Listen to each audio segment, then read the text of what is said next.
Hey, welcome to another Studio Takes. I'm Dane Scott. The furnace just starting to kind of run down in the background there, but maybe you can hear it just a little bit. Do you detect a little bit of a problem? No problem whatsoever. Well, I can hear it. It's starting to fade out. This is one of these furnaces that now it has like a variable speed fan, so it very politely just kind of ramps down as it's getting done. But a few moments ago, it was noticeably loud, and it can be a problem when you're doing voiceovers. What can you do about it? And some of the other ambient noises in your home or wherever you're doing your voiceovers, what can you do to improve the noise in the VO Nest? That's next.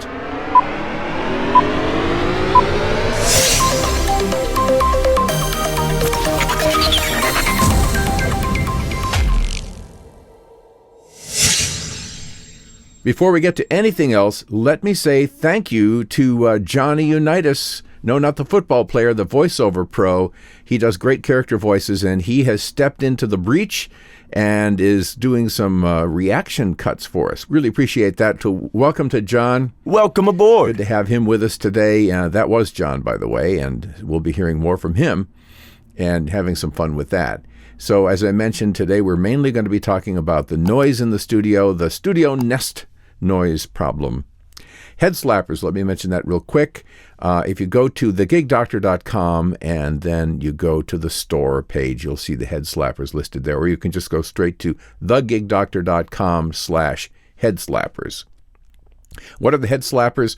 There are 4 videos that, there are things that I discovered that are possible on Fiverr and I've been successful with. And in every one of these cases, it was like, oh, I can't believe I'd never done that before. Oh.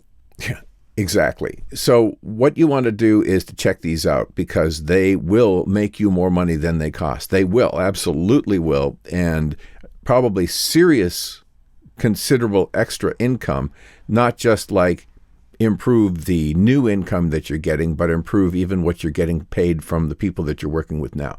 It's huge. So check it out. The head slappers, see if you don't go, "Doh," when you're done with these things. Now, let's get on to it. Noise in the studio. We all have that issue, and it can come in a number of forms. The furnace or air conditioner is one of the biggies. You've got the refrigerator down the hall from us. There's a refrigerator we have to deal with. There's also the computer fan. If you've got a computer either in the booth with you or on the other side of a wall in your main editing or mixing area, depending on how you're set up. In my own case, I'm all in one room here. And fortunately, I've got that one conquered. With the computer I'm using now, there's really no noise at all, so that's been resolved. But let's talk about the furnace in particular today, because that's one of those things that everybody has to be able to stay warm or stay cool.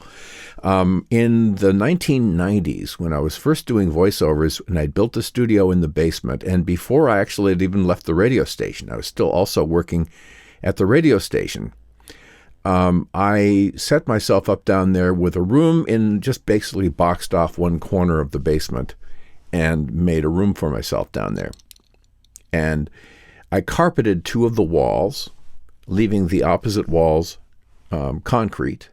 And I did other things too to adjust the sound in there. One of them was that I left the ceiling unfinished, so it basically was just the floor joists, and then between the floor joists I put insulation. This was all just to reduce the amount of slap and echo in there, and it actually worked pretty well.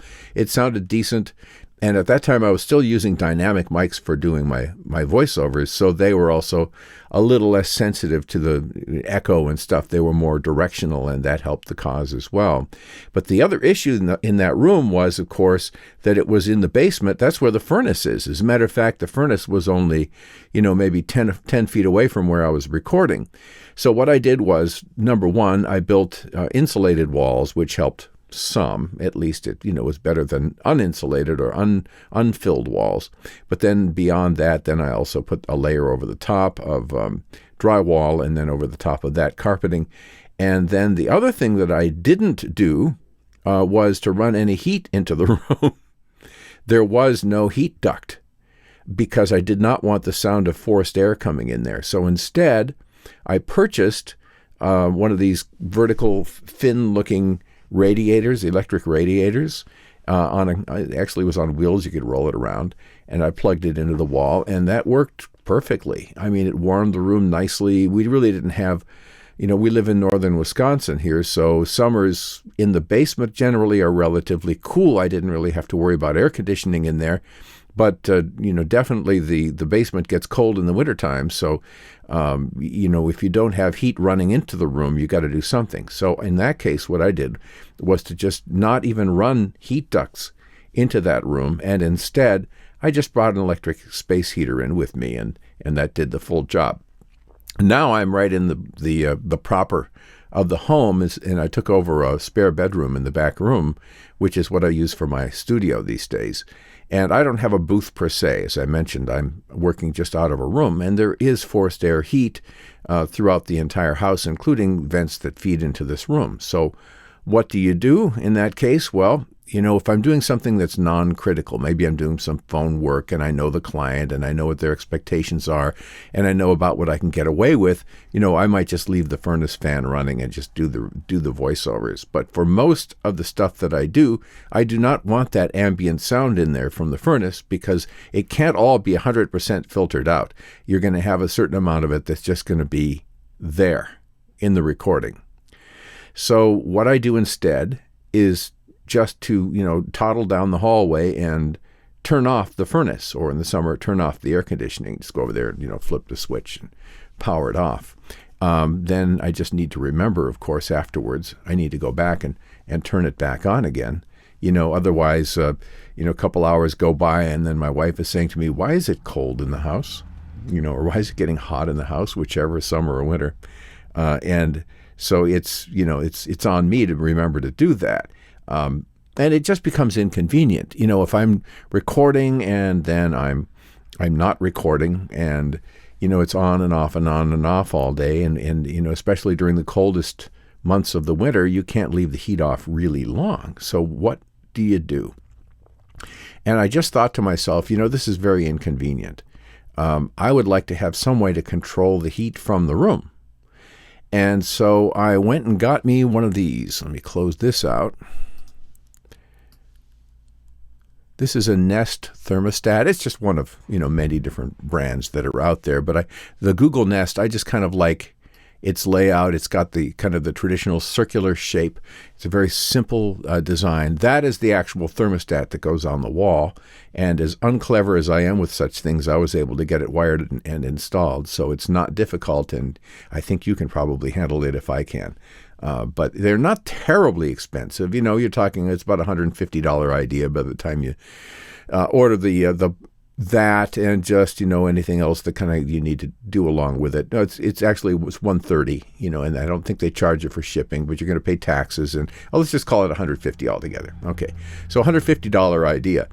But once you've got it, and then you can control your heat from anywhere. And in my hand right here, you probably can't see this. I doubt that even if I bring it up close, you'll see much. No, you can kind of get it now, I think. What it's showing is the thermostat control, and I can actually turn the heat up and down and so forth on this. And that's all I really do. I have it sitting on an iPhone, and it's sitting on a little stand here, a little charger stand right in front of me in the room. And right now it's showing the 72 degrees as being the indoor temperature and also what the thermostat is set to. So it's set at full temperature.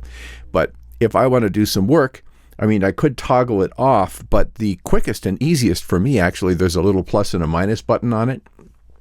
So I'll just go tap, tap, tap a few times to drop the temperature down to something like 68. And, it's going to take quite a while before the temperature slips to 68 degrees in the house and the thermostat kicks in. So that's all I really need to do is just reduce the temperature a little bit. Or in the summertime, you'd increase it a little bit. Just whatever it takes just to keep the furnace or the AC from kicking in. And so the nice thing is, because it's all wireless, you don't have to be running to the thermostat all the time. You can stay right in your recording room or right in your editing area or your booth or whatever you've got, continue your work, and adjust the heat up and down accordingly. So now you know why I called this noise in the VO Nest today, because the solution for one part of that noise could be for you a Nest. We'll talk about some of the other ways to eliminate noise. There are really two things that are involved. One is to isolate yourself from the noise, and the other is to eliminate the noise. Either one will work. If you can eliminate the noise, of course, then you don't have anything to isolate yourself from, so that helps. But otherwise, you can also take the opposite approach. In my own case, I do some of both. I eliminate as much noise as I can, and I isolate myself from the rest as much as I can. So there you go. You might want to consider the Google Nest. It is controllable from pretty much any portable device from a computer. You can also adjust it from the road. As a matter of fact, you can set it up to be smart enough that when you leave, it goes, oh, they've left. It can tell by proximity that you've left the building, and it'll turn the heat down automatically. And when you're driving back, it will sense when you're within a half hour of home or whatever, and it'll bring it back up so it's already warming up or cooling down, whichever you need by the time you get there. This is not an ad for that, and I'm not compensated in any way for talking about it. I just think that it just kind of makes sense. That makes sense. It's logical, and it might be something that you'll want to look into. Take it for what it's worth. Be sure to subscribe. Join me for these regularly here. I'll do everything I can to make them worthwhile for you, and we'll catch you next time. You give me a call. Hello. Hello? Hello, I think. Hello, cutie pie. Until I heard the voice, I'd never done a crazy thing in my whole life. Goodbye.